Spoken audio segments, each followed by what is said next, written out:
Hello friend, कैसे आप सब। स्वागत है आप सबका आपके अपने यूट्यूब चैनल स्टडी 2020 में।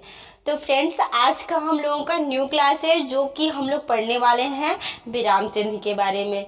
किसके बारे में पढ़ेंगे फ्रेंड्स? विराम चिन्ह के बारे में। तो फ्रेंड्स, अगर आप लोग क्लास में नोट्स बनाना चाहते होंगे, यानी कि जो कोई भी हमारे फ्रेंड्स क्लास में नोट बनाना चाहते होंगे, वो कॉपी और पेन लेके रेडी हो जाइए। और आइए, किसी प्रकार की देरी ना करते हुए हम लोग क्लास को रेडी करते हैं और आइए क्लास में बने रहिए फ्रेंड्स। तो आज हम लोग क्या पढ़ेंगे? विराम चिन्ह के बारे में पढ़ेंगे। तो फ्रेंड्स, विराम चिन्ह क्या पढ़ेंगे? विराम। विराम का अर्थ क्या होता है फ्रेंड्स? विराम का अर्थ होता है रुकना या ठहरना। क्या होता है फ्रेंड्स? विराम का अर्थ होता है रुकना या ठहरना। जिस प्रकार से हम किसी काम को करते समय बीच में थोड़ा थोड़ा रुकते हैं या मतलब विश्राम करते हैं, उसी प्रकार से लेखन किया करते समय बीच में ठहराव लिया जाता है। उसी में ये जो विराम चिन्ह होते हैं उसका प्रयोग होता है। और विराम चिन्हों की संख्या कुल कितनी है? तो विराम चिन्हों की संख्या कुल 20 होती है। वैसे तो जो लेखक हैं, जिन्होंने मतलब लिखा हुआ है, जो राइटर है, वो लोग अपना अपना एक अलग मत दिए हुए हैं। लेकिन जो कामता प्रसाद गुरु थे, तो कामता प्रसाद गुरु के अनुसार विराम चिन्हों की संख्या कितनी बताई गई है फ्रेंड्स? तो कामता प्रसाद गुरु के अनुसार विराम चिन्हों की संख्या कुल 20 बताई गई है। कितनी बताई गई है फ्रेंड्स? 20 बताई गई है। ठीक है, इतना हुआ क्लियर। कामता प्रसाद गुरु के अनुसार विराम चिन्हों की संख्या कितनी बताई गई है? बताइए आप लोग, तो बोलिए 20। कितनी बताई गई है फ्रेंड्स? 20। तो आइए फ्रेंड्स, हम लोग एक एक करके विराम चिन्ह का नाम और उसका चिन्ह के बारे में जानकारी लेते हैं और उसके बाद एग्जाम्पल द्वारा समझते हैं। ठीक है, तब तक आप लोग क्लास में बने रहिए।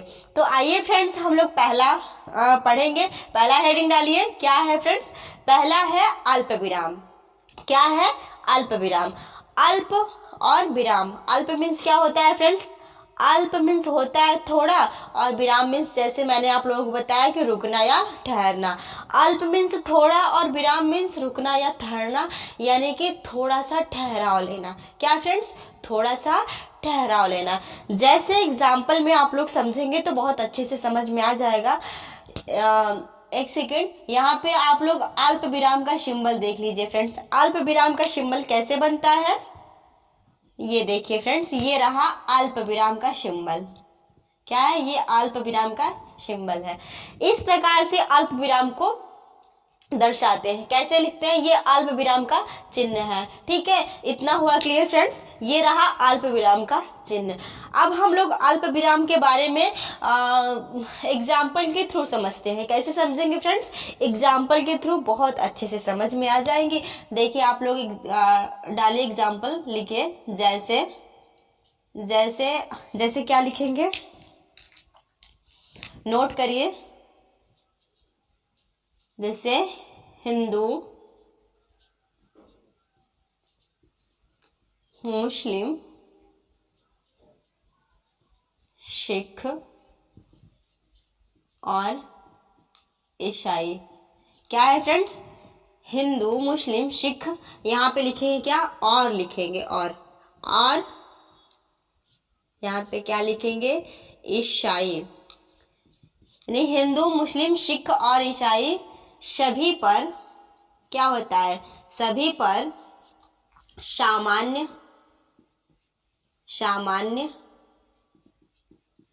नागरिक संहिता लागू होता है। ठीक है, सभी पर, यानी हिंदू, मुस्लिम, सिख और ईसाई सभी पर सामान्य संहिता लागू होता है। आगे ठीक है, सभी पर सामान्य संहिता लागू होता है।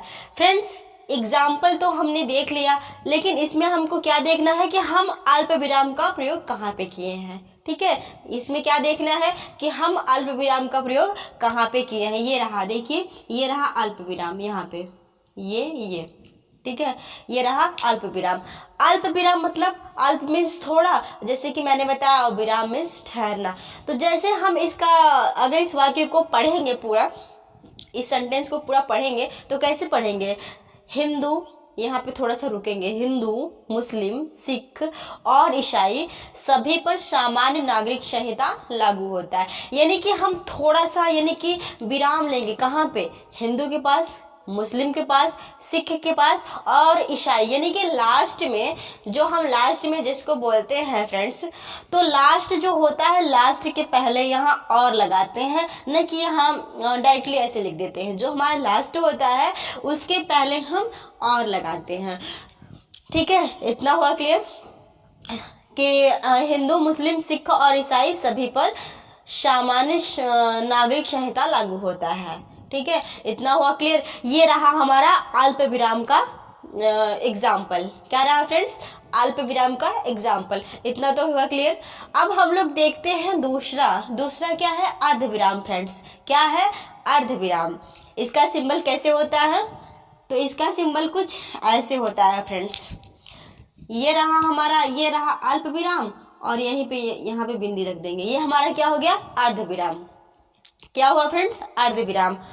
अर्ध विराम का मतलब क्या है? इसका अर्थ होता है अर्ध विराम का कि जहाँ पे दो सेंटेंसेस होते हैं, यानी कि दो सेंटेंस है और दोनों को वापस में जोड़ने का काम करता है। दो वाक्य है और दोनों को वापस में जोड़ दे, उसको क्या बोलते हैं? उसको अर्ध विराम बोलते हैं। क्या बोलते हैं फ्रेंड्स? अर्ध विराम। जैसे कि एग्जाम्पल के थ्रू कुछ अच्छे से ही समझ में आ जाएगा। एग्जाम्पल में देखिए,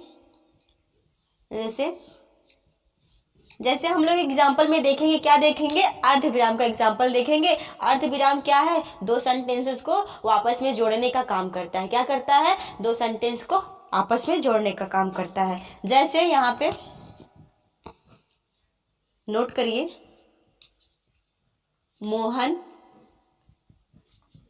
मोहन चला गया होगा।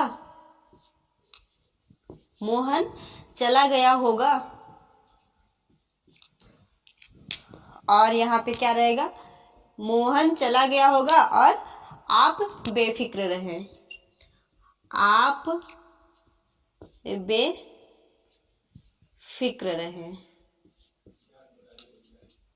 ठीक है, आया समझ में?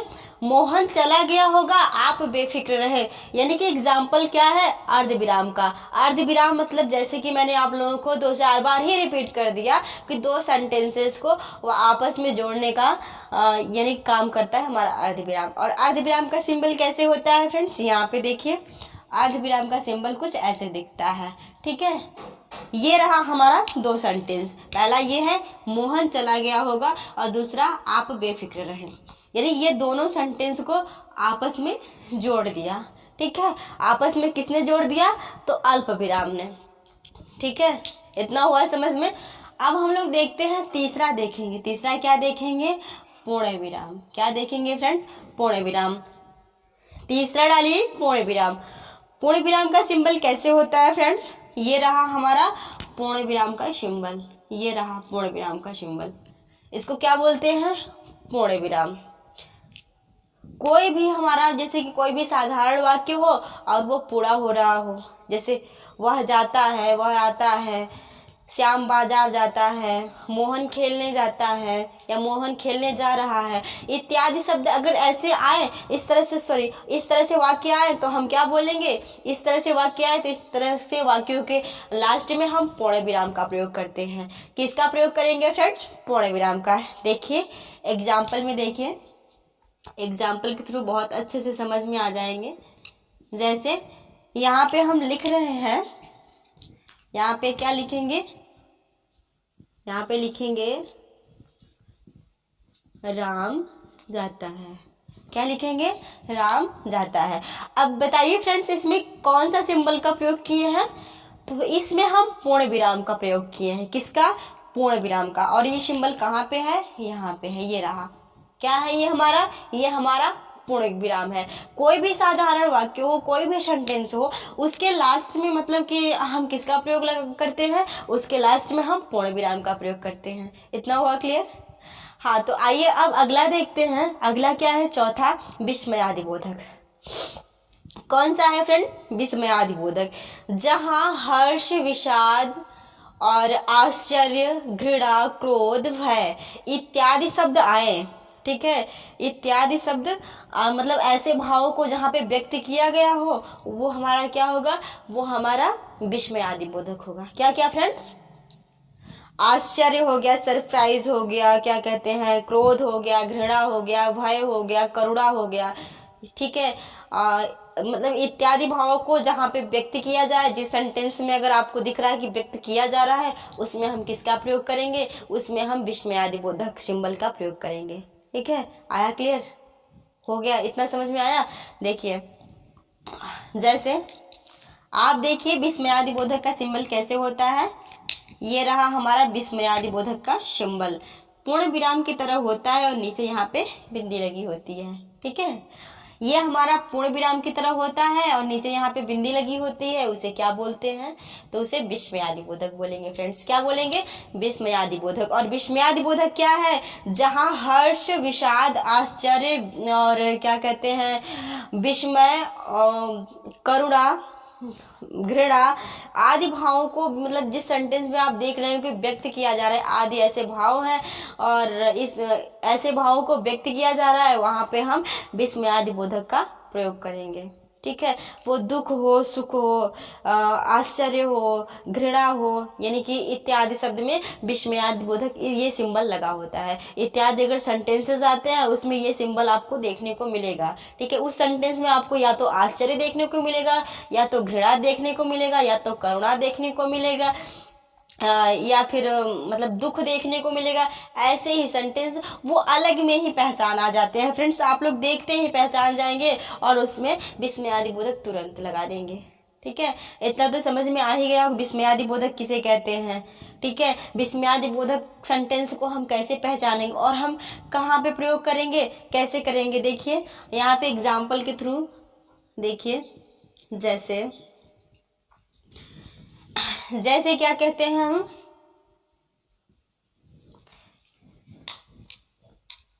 देखिए यहाँ पे नोट करिए,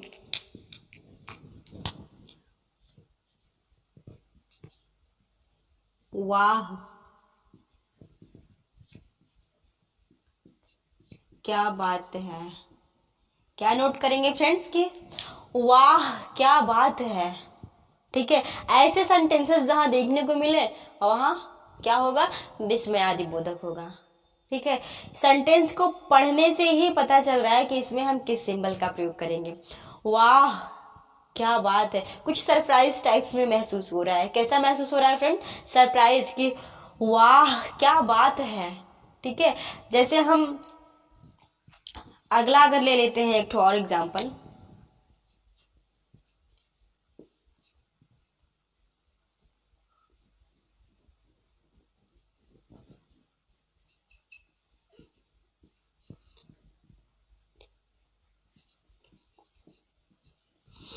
अरे वह मर गई, यानी कि कोई भी है, ठीक है, कोई भी व्यक्ति, कोई भी है, जैसे कोई भी लेडी पर्सन हो, ठीक है, यही इंगित कर रहा है कि अरे वह मर गई। मतलब ये सरप्राइज है, आप चौंक गए कि अरे वह मर गई।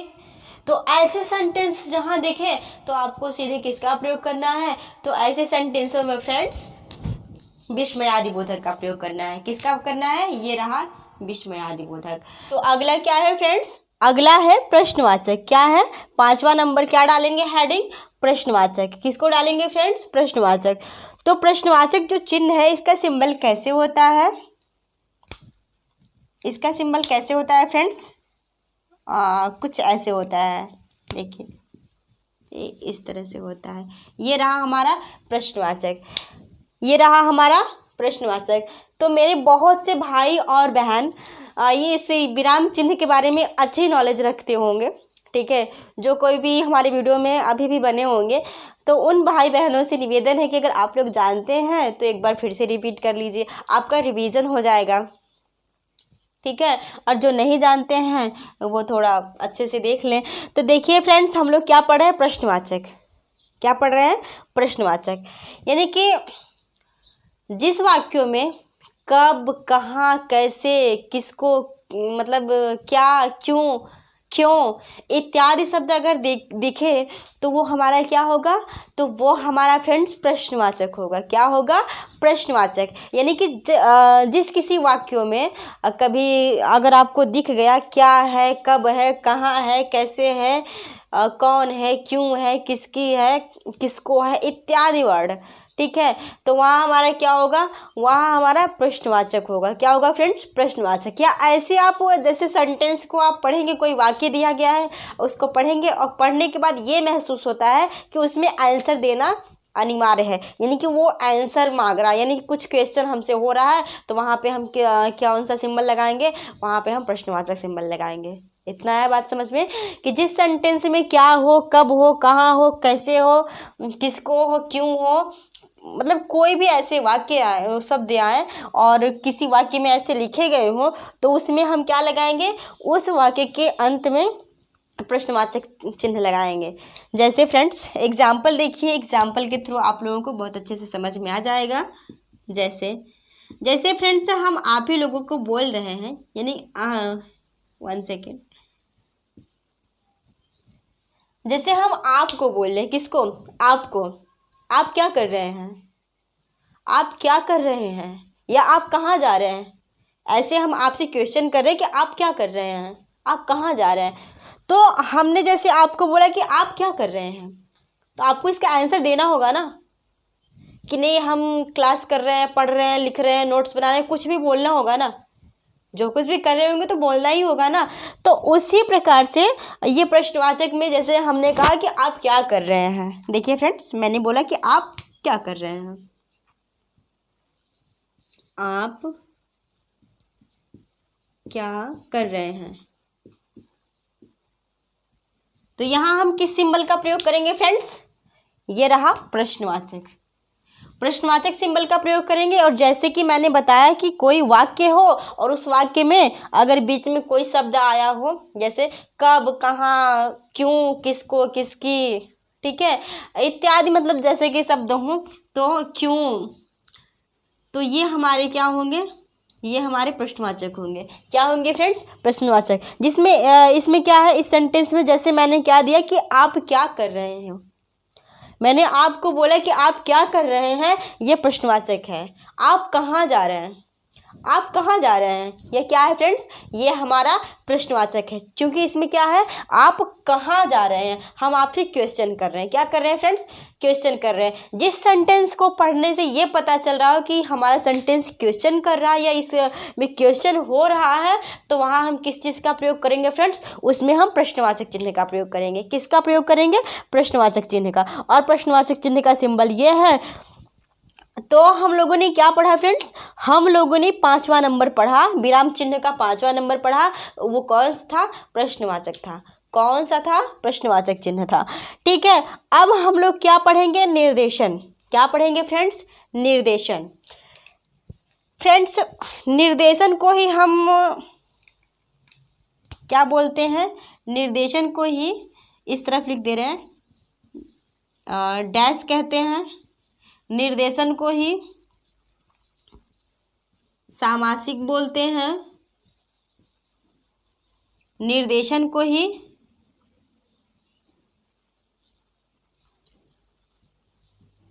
संयोजक बोलते हैं। ठीक है, निर्देशन को अन्य किस नाम से जाना जाता है, तो निर्देशन को ये डैश कहा जाता है, निर्देशन कहा जाता है, सामासिक कहा जाता है और संयोजक कहा जाता है। ठीक है, कौन कौन सा, डैश, निर्देशन, सामासिक, संयोजक। और इसका सिंबल कैसे होता है फ्रेंड्स, तो इसका सिंबल कुछ ऐसे होता है। देखिए ये रहा निर्देशन का सिंबल, ये रहा डैश का सिंबल, ये रहा संयोजक का सिंबल और ये रहा सामासिक का सिंबल। कौन कौन इसको अन्य और नामों से जानते हैं, जैसे हो गया डैश हो गया, निर्देशन हो गया, सामासिक हो गया और संयोजक हो गया। इसको अन्य नामों से भी जानते हैं। एग्जाम्पल जैसे कि एग्ज़ाम में डैश दे दे, निर्देशन ना दे, सामासिक दे दे, डैश ना दे, संयोजक दे दे, सामासिक ना दे, तो इन चारों का सीधे सीधे एक मतलब होगा कि ये इस सिंबल को इंगित करेगा। किसको? इस सिंबल को। इसको हम डैश भी बोलते हैं, सामासिक भी बोलते हैं, संयोजक भी बोलते हैं, निर्देशन भी बोलते हैं। क्या क्या बोलते हैं इसको? यानी कि 4 नामों से जाने जाते हैं, और भी जाने जाते होंगे, ठीक है, लेकिन बेसिकली ये 4 नामों से जाने जाते हैं। ये रहा संयोजक। वैसे फ्रेंड्स आप लोग इसका यूज करते ही होंगे, ठीक है, आप लोग इसका इस्तेमाल कर ही रहे होंगे यूज़ करते होंगे। जैसे कि आपको लिखना हुआ एग्जाम्पल, देखिए फ्रेंड्स, एग्जाम्पल के थ्रू कुछ अच्छे से समझ में आ जाएगा कि हम निर्देशन यानी डैश का प्रयोग कहाँ करेंगे और कैसे करते हैं फ्रेंड्स। आप लोग करते हैं, लेकिन शायद हमारे बहुत से ऐसे भाई बहन होंगे जो कि प्रयोग तो करते होंगे सब चिन्हों का, लेकिन उन चिन्हों का नाम नहीं जानते होंगे। जैसे कि मैं खुद ही छोटी थी तो मैं उस सब का प्रयोग कर रही थी, लेकिन हमको उन सब चीज़ों का नाम नहीं मालूम था फ्रेंड्स, लेकिन यूज कर रहे थे, ठीक है, यूज़ कर रहे थे, लेकिन मुझे नाम नहीं मालूम था। तो हमारे जैसे मेरे और भी 1-2 भाई बहन होंगे जिनके साथ ऐसा भी प्रॉब्लम हुआ होगा जब वो छोटे होंगे। तो निर्देशन क्या पढ़ रहे थे हम लोग? निर्देशन पढ़ रहे थे, डैश या सामासिक या संयोजक सबका एक ही सिंबल है, ये रहा, ठीक है। अब हम लोग क्या करेंगे, तो इसका एग्जाम्पल देखेंगे, ठीक है। क्या देखेंगे फ्रेंड्स? एग्जाम्पल। तो एग्जाम्पल में जैसे देखिए माता पिता, फिर दूसरा देखिए भाई बहन, और क्या? तीसरा देखिए दिन रात, यानी कि माता पिता भाई बहन दिन रात, ये हमारा रहा एग्जाम्पल। किसका? डैश का। किसका? निर्देशन का। किसका? सामासिक का। किसका? संयोजक का। एक ही चीज़ है, इसको अन्य और नामों से जानते हैं। ये पहला हो गया, ये दूसरा एग्जाम्पल है, ये तीसरा हो गया, ठीक है। इतना आया समझ में? इतना हुआ क्लियर फ्रेंड्स? आशा कर रहे होंगे कि जो कुछ भी मैंने मतलब जो कुछ भी बता रहे हैं, जो कुछ भी पढ़ा रहे हैं फ्रेंड्स, आप लोगों को कुछ तो समझ में आ रहा होगा। तो आइए आगे देखते हैं। अब हम लोग क्या पढ़ेंगे फ्रेंड्स? अब हम लोग 8वां नंबर पढ़ेंगे, कोष्टक। कौन सा पढ़ेंगे फ्रेंड्स? कोष्टक। तो मेरे डियर फ्रेंड्स, कोष्टक, आप लोग 8वां डालिए हेडिंग कोष्टक। अब कोष्टक के अंदर आप लोग क्या लिखेंगे? आइए देखिए कैसे लिखेंगे। ये रहा हमारा कोष्टक 8वां नंबर। अब देखिए कोष्टक का सिंबल कैसे बनता है। ये तो हुआ छोटा कोष्टक, ये हुआ मंझला कोष्टक सॉरी, ये हुआ छोटा कोष्टक, ये हुआ मंझला कोष्टक, और ये रहा बड़ा कोष्टक, ठीक है, ये रहा बड़ा कोष्टक। तो विराम चिन्हों में कामता प्रसाद जो गुरु थे, ये कोष्टक को भी रख लिए थे। कोष्टक का भी हिंदी में प्रयोग होता है, लेकिन फ्रेंड्स जो हमारा हिंदी ग्रामर है, तो हिंदी ग्रामर यानी हिंदी सब्जेक्ट है, हिंदी सब्जेक्ट में अक्सर ये वाला कोष्टक यूज होता है। कौन सा फ्रेंड्स? ये वाला छोटा कोष्टक। और बाकी तो टोटली जो है इन छोटा बड़ा मंझला ये सब मैथ में होते हैं, लेकिन ज़्यादातर अगर कहा जाए या पूछा जाए तो हिंदी में ये सबसे ज़्यादा छोटा कोष्टक इस्तेमाल होता है, छोटा कोष्टक का ही यूज किया जाता है, ठीक है फ्रेंड्स। इतना आया समझ में? तो ये रहा हमारा कोष्टक। फ्रेंड्स अब हम कोष्टक के बारे में कुछ एग्जाम्पल ले लेते हैं। जैसे कोष्टक के बारे में एग्जाम्पल कुछ ले लेते हैं। ये रहा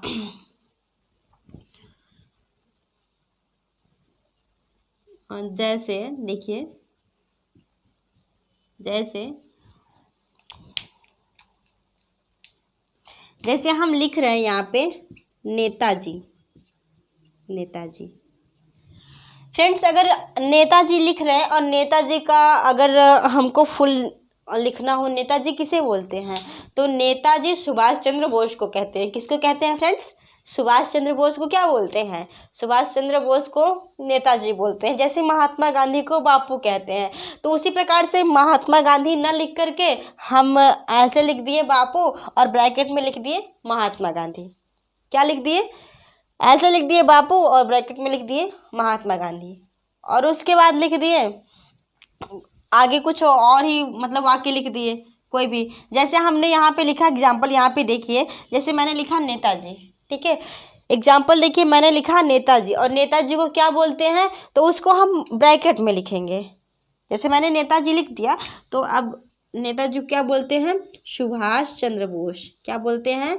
सुभाष चंद्र बोस। सुभाष चंद्र बोस किसको बोलते थे? तो सुभाष चंद्र बोस नेताजी को बोलते थे। ठीक है, नेताजी का मतलब कि और किस नाम से जाना जाता था? सॉरी, सुभाष चंद्र बोस को और किस नाम से जाना जाता था? तो नेताजी के नाम से जाना जाता था।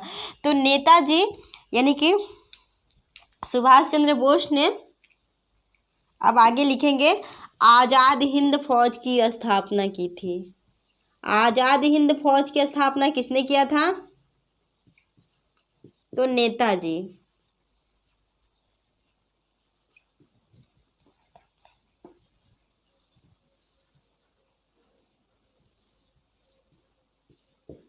ठीक है, यानी नेताजी सुभाष चंद्र बोस ने आज़ाद हिंद फौज का स्थापना किया था। किसने किया था? तो नेताजी ने। ठीक है, नेताजी किए थे फ्रेंड्स। तो ये हमारा रहा, मतलब मैंने एग्जाम्पल आपको समझाया है कि कोष्टक का प्रयोग कहाँ होता है, ब्रैकेट का प्रयोग कहाँ करते हैं।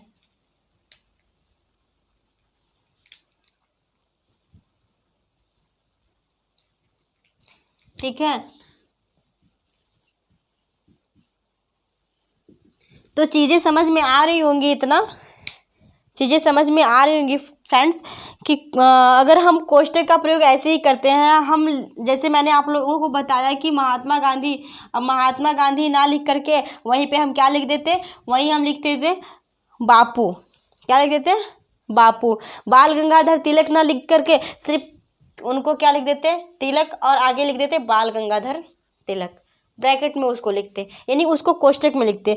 तो ऐसे अगर सेंटेंसेस अगर हमको लिखना होता है तो वहाँ पे हम ब्रैकेट का प्रयोग कर लेते हैं। कहाँ पे करते हैं फ्रेंड्स? इस प्रकार से जहाँ सेंटेंसेस लिखना होता है वहाँ पे हम ब्रैकेट का प्रयोग कर लेते हैं। ये रहा हमारा ब्रैकेट का सिंबल। ठीक है, इतना आया समझ में? तो अब आगे देखते हैं अवतरण। नौवां क्या डालेंगे फ्रेंड्स? आप लोग नौवां डालेंगे अवतरण।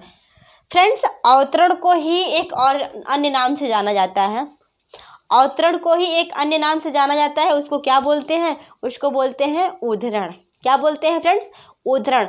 एग्जाम में अवतरण ना दे करके उद्धरण दे दे या उद्धरण ना दे करके अवतरण दे दे तो आप लोग कन्फ्यूजन मत होइएगा फ्रेंड्स, दोनों का मतलब एक ही होता है, दोनों का सिंबल एक ही होता है। ठीक है, तो आइए देखिए अवतरण का सिंबल कैसे होता है। अवतरण को अन्य नाम से जाना जाता है, उसे उद्धरण कहते हैं, और इसका सिंबल अवतरण को ही यहाँ पे लिख दे रहे हैं,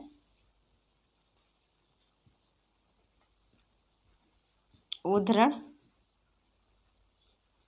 और इसका सिंबल कैसे होता है फ्रेंड्स? तो इसका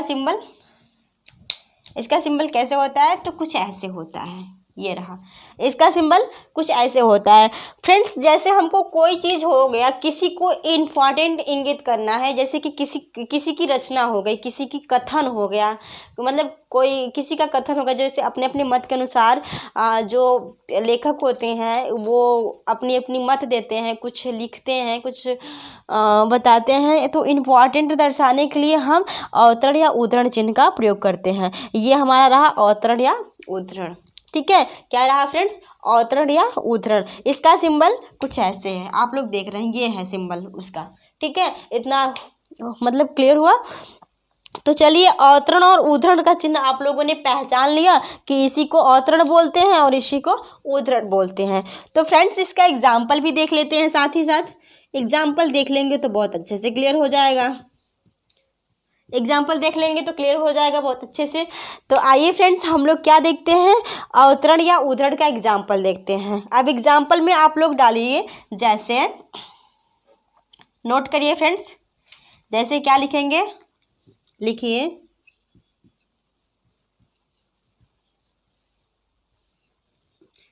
कामायनी जयशंकर प्रसाद की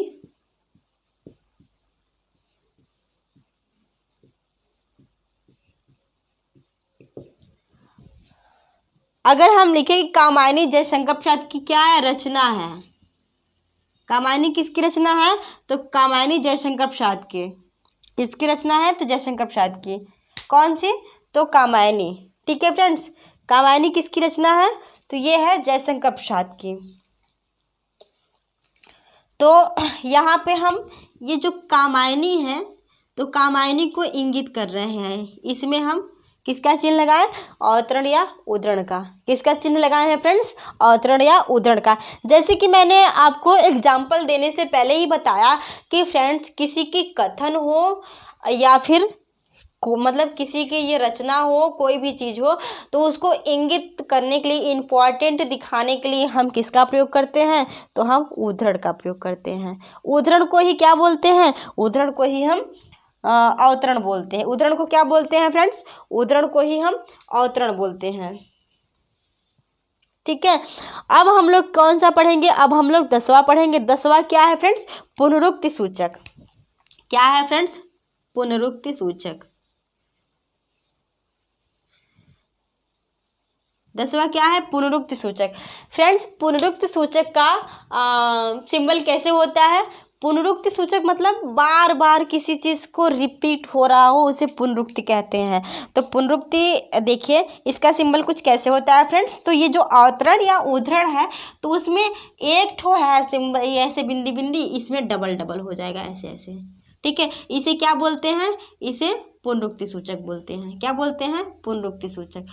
तो फ्रेंड्स अब देखिए, पुनरुक्ति सूचक नाम से ही पता चल रहा है कि बार बार किसी चीज़ का पुनरावृत्ति हो, यानी बार बार किसी चीज़ का पुनरावृत्ति हो, वहीं पे हम किसका इस्तेमाल करते हैं? तो वहीं पे हम पुनरुक्ति सूचक का इस्तेमाल कर लेते हैं। फ्रेंड्स आया इतना समझ में? हुआ क्लियर? तो आइए देखते हैं एग्जाम्पल के थ्रू। कैसे देखेंगे फ्रेंड्स? एग्जाम्पल के थ्रू। देखिए जैसे आप लोग एग्जाम्पल में देख ही लीजिए। जैसे मैंने लिखा कि यहाँ पे कामायनी जयशंकर प्रसाद की रचना है। क्या? कामायनी जयशंकर प्रसाद की रचना है। उसी प्रकार से मैं और लिख दे रही हूँ एग्जाम्पल, इसी में देख लीजिए। आंसू, लहर, तितली इत्यादि अगर लिख रहे हैं तो ये किसकी रचना है? तो अगर हम बार बार एक ही चीज़ ना लिखे कि ये जयशंकर प्रसाद की रचना है, जयशंकर प्रसाद की रचना है, तो यहीं पे मैंने लिख दिया जयशंकर प्रसाद के पास, ऐसे ऐसे लगा दिया। क्या? ऐसे ऐसे यूज कर दिया। तो इससे क्या मतलब, इससे क्या हुआ? इससे ये हुआ कि ये बार बार हम रिपीट ना करके, इतना लिखते ना जा करके ये हम चिन्ह लगा देंगे, तो यानी कि इससे हम समझ जाएंगे कि ये हमारे क्या है? ये हमारे पुनरुक्ति सूचक, यानी कि बार बार यही पुनरावृत्ति होगी। क्या होगी? बार बार यही पुनरावृत्ति होगी फ्रेंड्स, बार बार यही रिपीट होगा। क्या होगा कि कामायनी जयशंकर प्रसाद की रचना है, आंसू जयशंकर प्रसाद की रचना है, लहर जयशंकर प्रसाद की रचना है, तितली जयशंकर प्रसाद की रचना है, इत्यादि ऐसे बार बार रिपीट होगा। तो बार बार हम यही चीज़ रिपीट ना करके यहीं पे ये वाला सिंबल लगा देते हैं। ठीक है, यहीं पे ये वाला सिंबल लगा देते हैं। ठीक है, इतना हुआ क्लियर? पुनरुक्ति सूचक आया समझ में? पुनरुक्ति सूचक आया समझ में फ्रेंड्स, कि जहाँ पे एक ही चीज़ की बार बार पुनरावृत्ति हो। ठीक है, तो हमको लग रहा है कि चीज़ें अच्छे से समझ में आ रही होंगी। अब हम लोग देखें 11वां। 11वां क्या देखेंगे? 11वां हमारा है विवरण चिन्ह। क्या है? विवरण। विवरण का सिंबल कैसे बनता है फ्रेंड्स? विवरण का सिंबल कैसे बनता है? तो देखिए,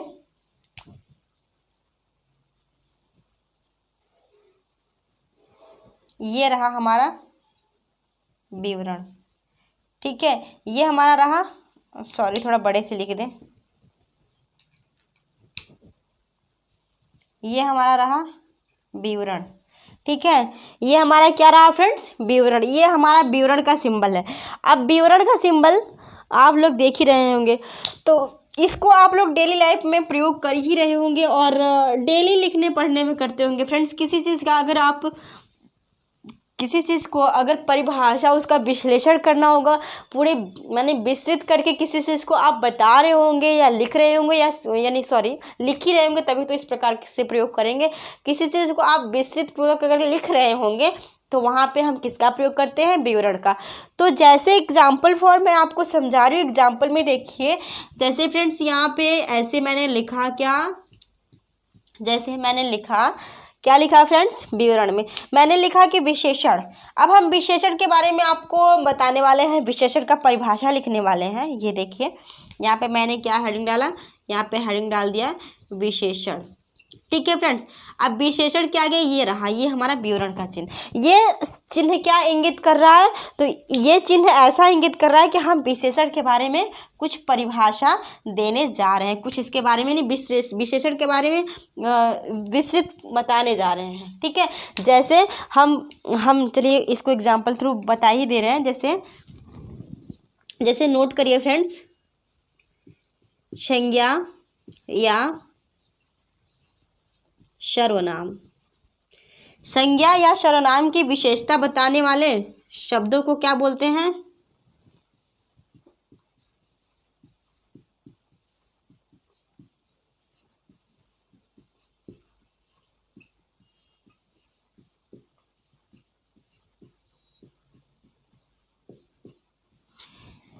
यानी संज्ञा या सर्वनाम की विशेषता बताने वाले शब्दों को विशेषण कहते हैं। क्या बोलते हैं फ्रेंड्स? विशेषण बोलते हैं। संज्ञा या सर्वनाम की विशेषता बताने वाले शब्दों को विशेषण कहते हैं। अब फ्रेंड्स मैंने एग्जाम्पल सिर्फ ये दिया है कि जिससे कि आप ये समझ जाएं कि हम विवरण का प्रयोग कहाँ पे करते हैं। फ्रेंड्स विवरण का प्रयोग कहाँ पे करते हैं? तो इसमें विवरण का प्रयोग यहाँ पे हुआ है फ्रेंड्स, जो कि आप लोग देख ही रहे होंगे ऐसे। ठीक है, विवरण का प्रयोग कहाँ पे करे हैं? यहाँ पे करे हैं। ठीक है, मतलब किसी चीज़ का अगर किसी को परिभाषा किसी चीज़ का दे रहे हैं, कोई भी चीज़ विस्तार में उसके बारे में बता रहे हैं, तो वहाँ पे हम किसका प्रयोग करेंगे? वहाँ पे फ्रेंड्स विवरण चिन्ह का प्रयोग करेंगे। इतना हुआ क्लियर? अब आगे देखते हैं क्या है फ्रेंड्स, उपविराम।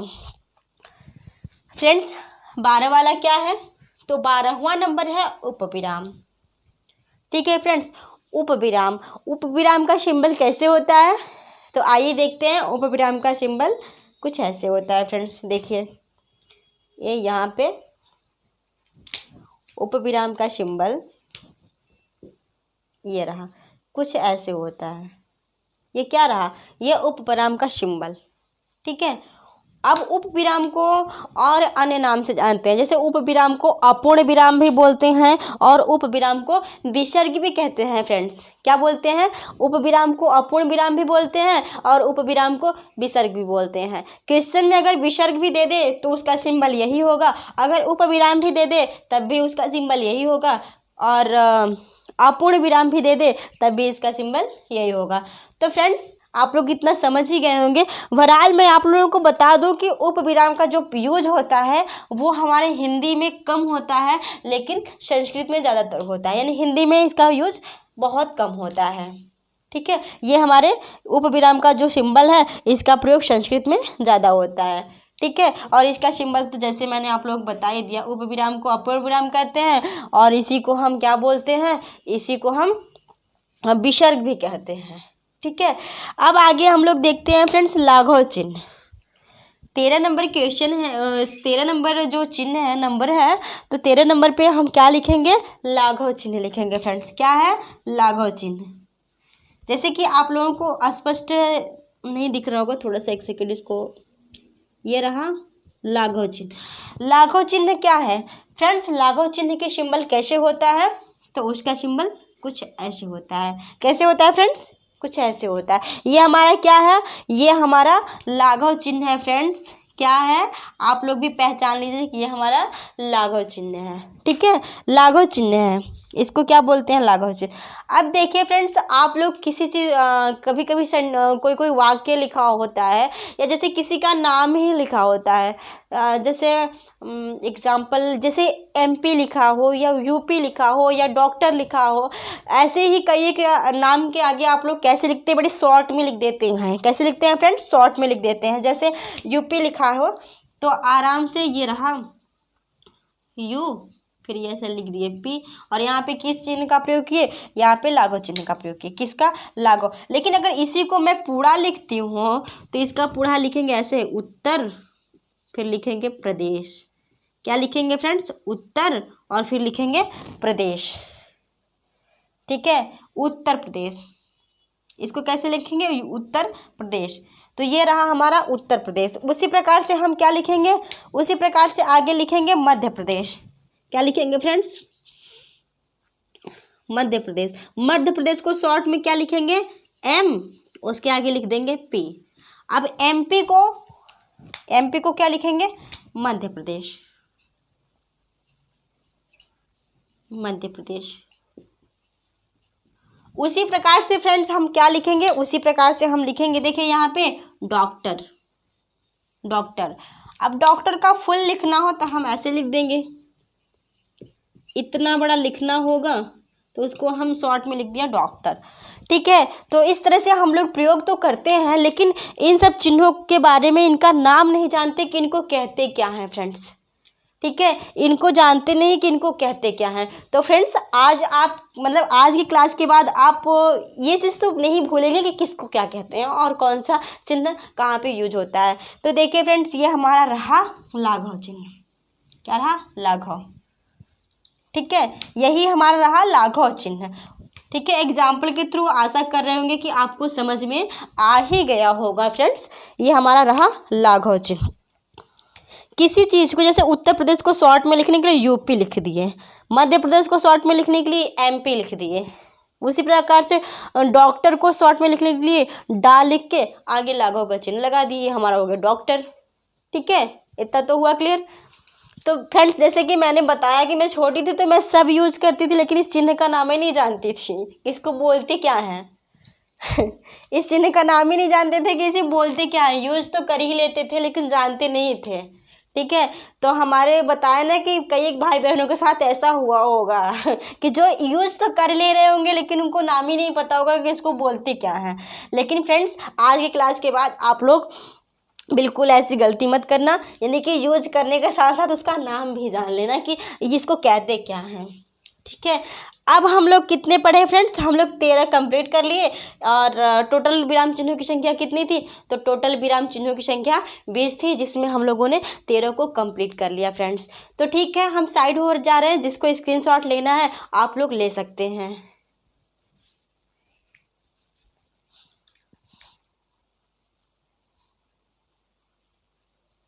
ठीक है फ्रेंड्स, तो अब इसी के साथ मैं इसको मतलब मिटा दे रही हूँ और आगे पढ़ाते हैं। अभी आगे भी हैं,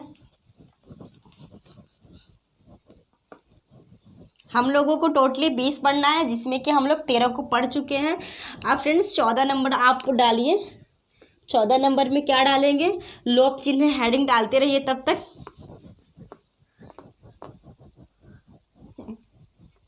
क्या डालेंगे फ्रेंड्स? लोप चिन्ह।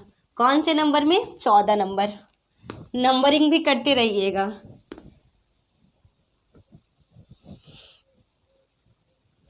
तो फ्रेंड्स यहाँ पे डालेंगे 14 नंबर में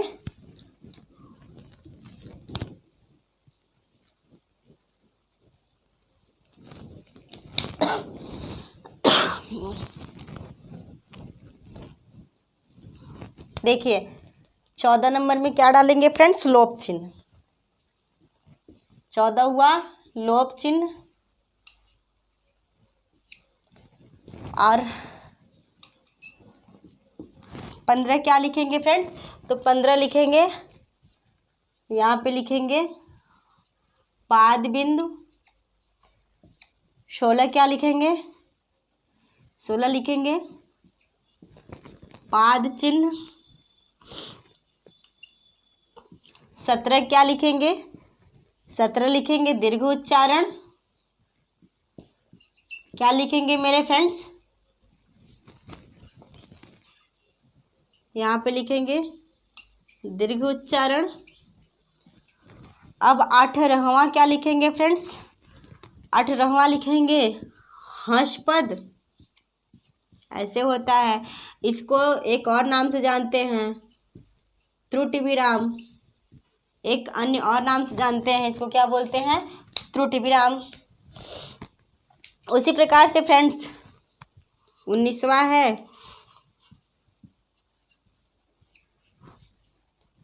टीका सूचक।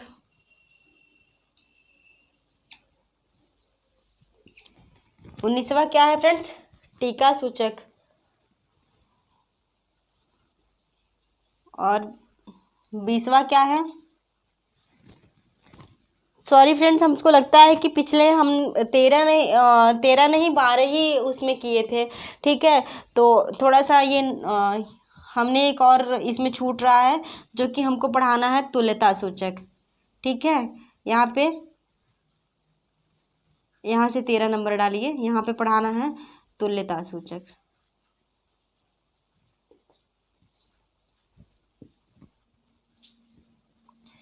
यहाँ पे एक और है तुल्यता सूचक,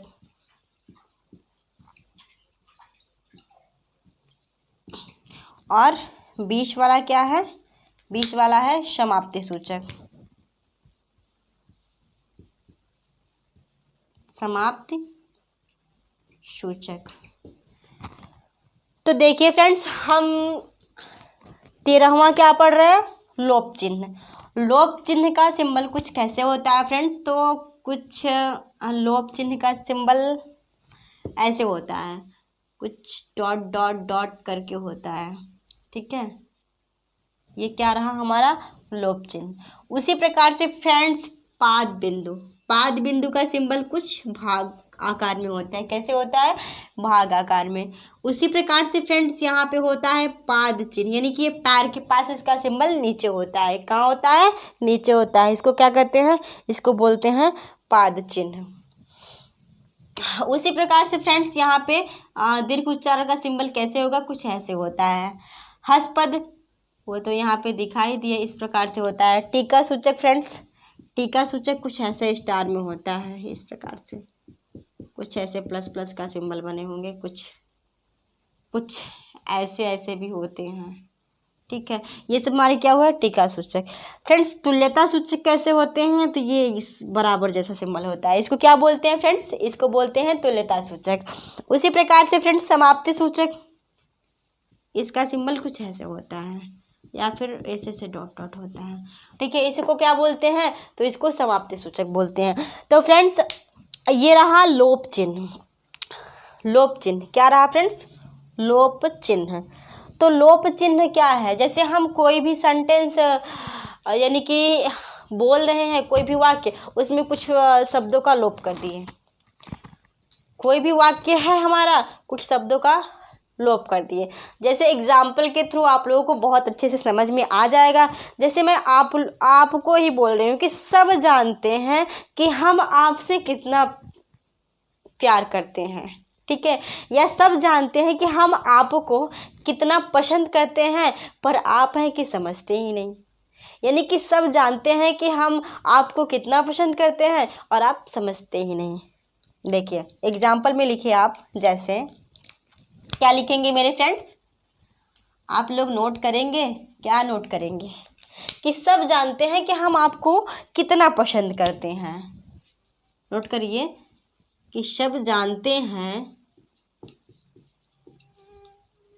कि हम आपको कितना पसंद करते हैं।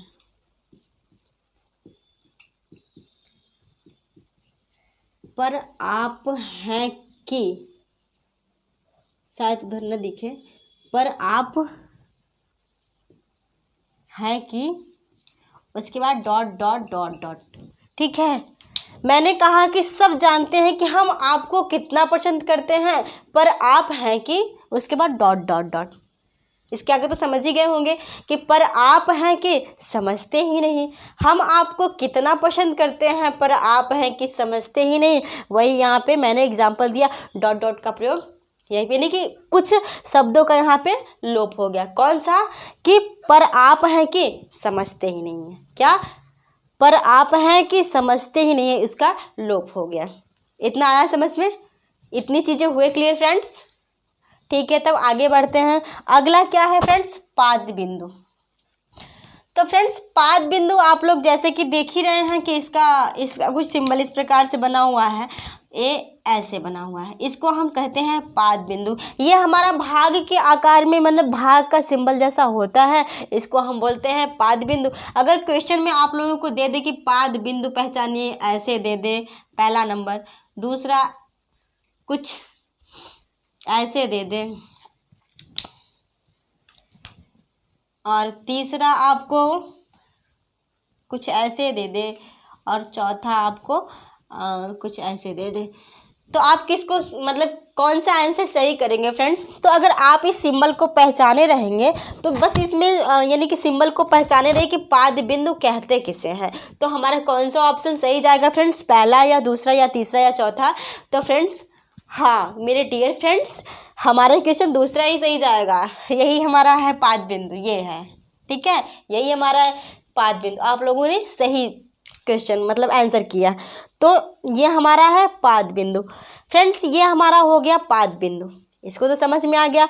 अब हम लोग ये 15 वाला क्वेश्चन देखेंगे। ये 15 वाला क्या है? पाद चिन्ह फ्रेंड्स। कौन सा है? ये रहा पाद चिन्ह। कौन सा क्वेश्चन है? 15 वाला। पाद चिन्ह क्या है फ्रेंड्स? ये भी इसी प्रकार से है कि ये पाद चिन्ह मतलब पैर के पास। कहाँ होगा फ्रेंड्स? नीचे होगा, यहाँ पे पैर के पास, ठीक है, यहाँ नीचे होगा पैर के पास। ये यूज नीचे होता है, ठीक है, न कि यहाँ पे होता है। ये तो हमारा निर्देशन या डैश हो गया। बीच में हुआ तो निर्देशन या डैश, और नीचे हुआ तो पाद चिन्ह, ठीक है।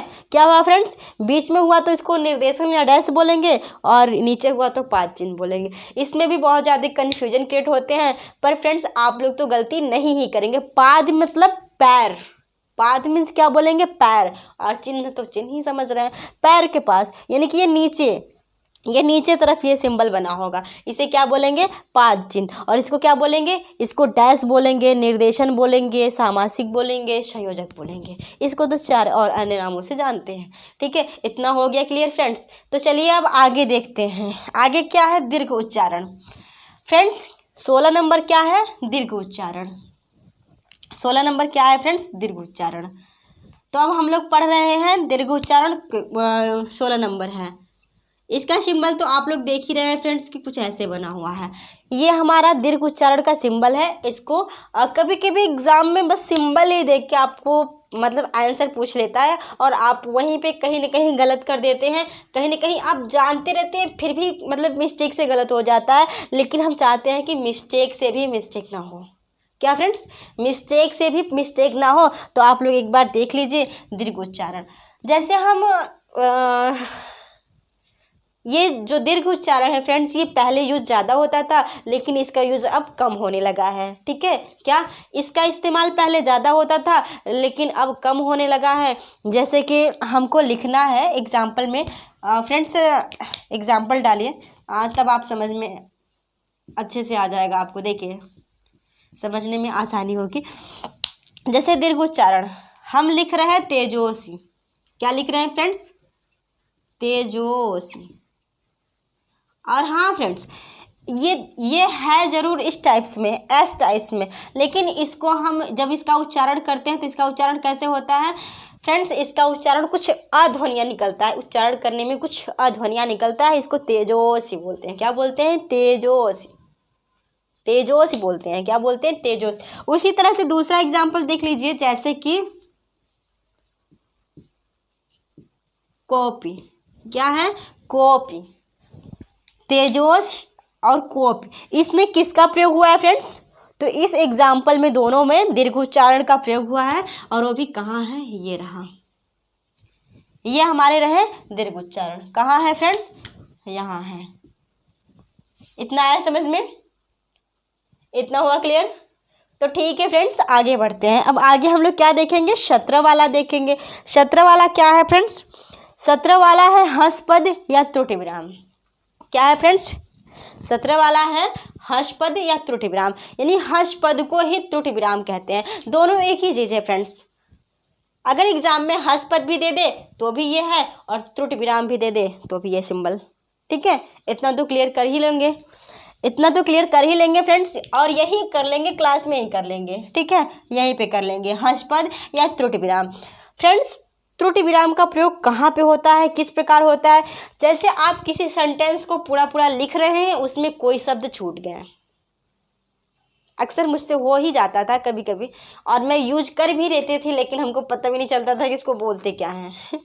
जब हम छोटे थे तो ऐसे ही करते थे, सब हमको पता चल जाता था कहाँ कैसे लिखना है, उसको लिख ही लेते थे। और जब हम टीका ये हंस पद का सिंबल लगा के और जो गलतियाँ होती थी वहीं ऊपर लिख देते थे, हो गया। कभी कभी मिस्टेक हो जाता था तो इसी प्रकार से लिख देते थे, इसीलिए इसका क्या नाम है? त्रुटि विराम। क्या नाम है फ्रेंड्स? त्रुटि विराम और हंसपद दोनों कहते हैं, हंसपद भी बोलते हैं और त्रुटि विराम भी बोलते हैं। तो जैसे मैंने एग्जाम्पल आप लोगों को जैसे मैंने कहा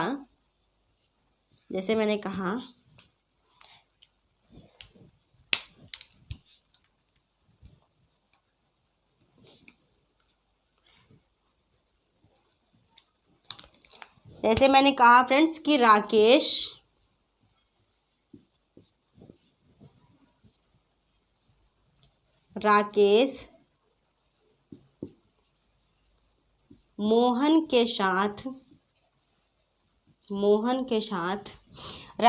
मोहन के साथ जाता है। मैंने लिखा फ्रेंड्स कि राकेश मोहन के साथ जाता है, लेकिन हमसे त्रुटि हो गई। वो कहाँ हुई? राकेश मोहन के साथ जाता है लेकिन कहाँ जा रहा है, ये तो मैंने भूल ही गई लिखने के लिए कि वो कहाँ जा रहा है। तो राकेश मोहन के साथ बाजार जाता है। कहाँ जा रहा है? तो हम लिख दिए बाजार जाता है, यहाँ लिख दिए कि बाजार जा रहा है।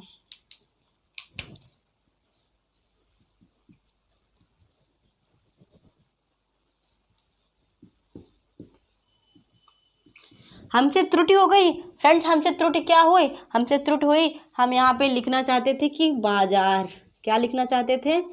बाजार, लेकिन हमसे त्रुटि हो गई, इसीलिए इसको बोलते हैं त्रुटि विराम। और ये स्माइली टाइप में बना हुआ है, लेकिन ये पता है गुस्सा वाला है, हैप्पी वाला नहीं है, तो इसीलिए इसको हंसपद भी बोलते हैं। ठीक है, हंसने जैसा कुछ आकार है लेकिन गुस्सा वाला है। ये अगर ऐसे होता, ऐसे तो ये ऊपर होता इस टाइप में, तहाँ ये तो स्माइली होता, लेकिन ये नीचे है तो ये गुस्सा वाला है फ्रेंड्स। तो जैसे मैंने कहा हंसपद, तो हंसपद मतलब इसका एक ट्रिक्स अपने दिमाग में बैठा लीजिएगा कि हंसने जैसा कुछ बना हो और क्या कहते हैं वो भी उल्टा, यानी उल्टा है, यानी कि थोड़ा गुस्सा वाला स्माइल, हैप्पी वाला नहीं। ठीक है, तो हंसपद और त्रुटि विराम मतलब गलती हो जाता है तो हाँ इस तरह से चिन्ह लगा देते हैं और उसको उसी में इस्तेमाल कर देते हैं, तो हमारा क्या हो जाता है? सही हो जाता है। ठीक है फ्रेंड्स, तो इसका चिन्ह कुछ कैसे है? इसका चिन्ह यहाँ पे ऐसे है, इसको क्या बोलते हैं? त्रुटि विराम। उसी प्रकार से फ्रेंड्स हम लोग 19वां नंबर देखेंगे। 19वां नंबर हमारा क्या है? टीका सूचक। क्या है फ्रेंड्स? टीका सूचक। अब फ्रेंड्स जो टीका सूचक है इसको हम कैसे यूज करते हैं, कहाँ पे प्रयोग करेंगे, किस प्रकार से करेंगे? तो यही तो बात है फ्रेंड्स कि जब आप किसी चीज़ को पॉइंट जब आप कोई चीज़ एक्सप्लेन करते हैं या समझाते हैं या बताते हैं तो उसको आप अक्षर करते होंगे फ्रेंड्स। ऐसे जो स्टार बना हुआ है, मैंने आपको एक सिंबल बना के दिखाया जो स्टार बना हुआ है।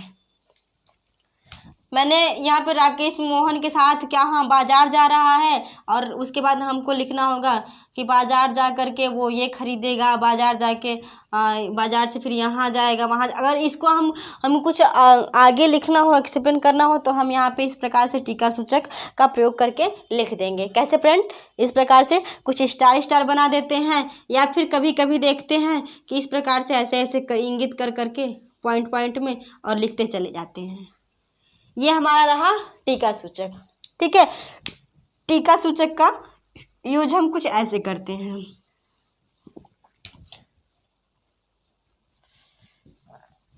फ्रेंड्स अब हम लोग 19 वाला देखेंगे। 19 वाला क्या है? तुल्यता सूचक। क्या है फ्रेंड्स? तुल्यता सूचक। और तुल्यता सूचक का सिंबल कुछ कैसे बनता है तो एक बार और देख लीजिए फ्रेंड्स कि ऐसे बनता है। इसको क्या बोलते हैं? तो इसको तुल्यता सूचक बोलते हैं। और इसका प्रयोग कैसे होता है आइए देखिए फ्रेंड्स। जैसे एग्जाम्पल हेडिंग डालिए, एग्जाम्पल लिखिए।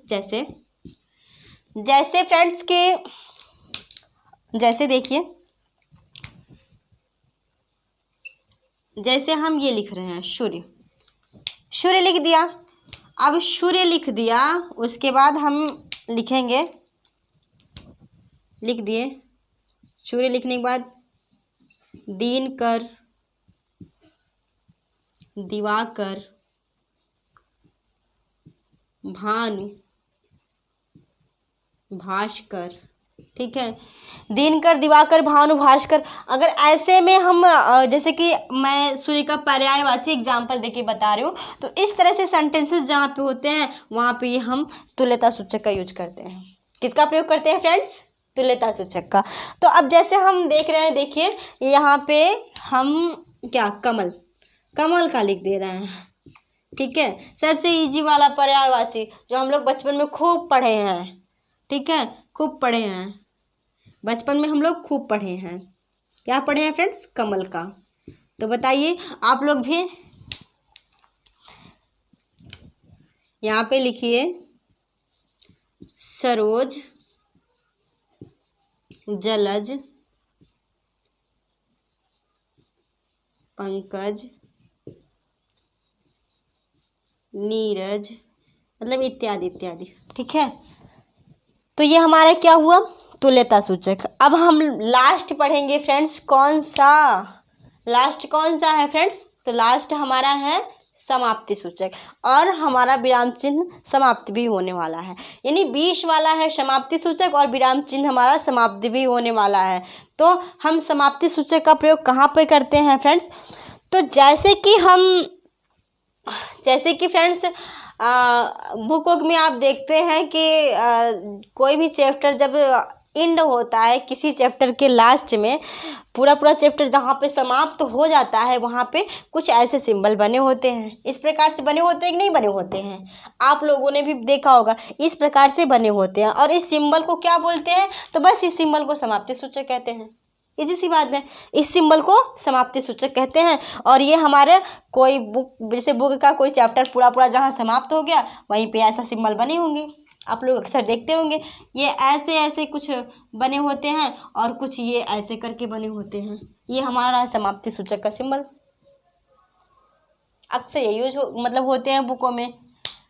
तो फ्रेंड्स जहाँ तक आशा कर रहे होंगे कि ये हमारा क्लास आप लोगों को पसंद आया होगा, तो प्लीज़ अगर हमारी वीडियो आप लोगों को पसंद आए तो आप लोग लाइक करें, अपने फ्रेंडों में शेयर करें और हमारे चैनल को सब्सक्राइब करें और बेल आइकन को भी प्रेस कर दीजिए, ताकि जो कोई भी हम वीडियो डालें आपके पास नोटिफिकेशन तुरंत चला जाए और सबसे पहले आप देख लें। तो फ्रेंड्स अगर अदर मतलब वीडियो का मेरा अदर पार्ट भी अगर आप देखना चाहते होंगे तो आप हमारे डिस्क्रिप्शन बॉक्स में चले जाइए, वहाँ पे हमारा लिंक है और वहाँ पे जाकर के मेरी अदर वीडियो को भी आप देख सकते हैं। तो आज का क्लास फ्रेंड्स बस यहीं समाप्त होता है और मिलते हैं अगले क्लास में। तब तक के लिए बाय बाय, टेक केयर।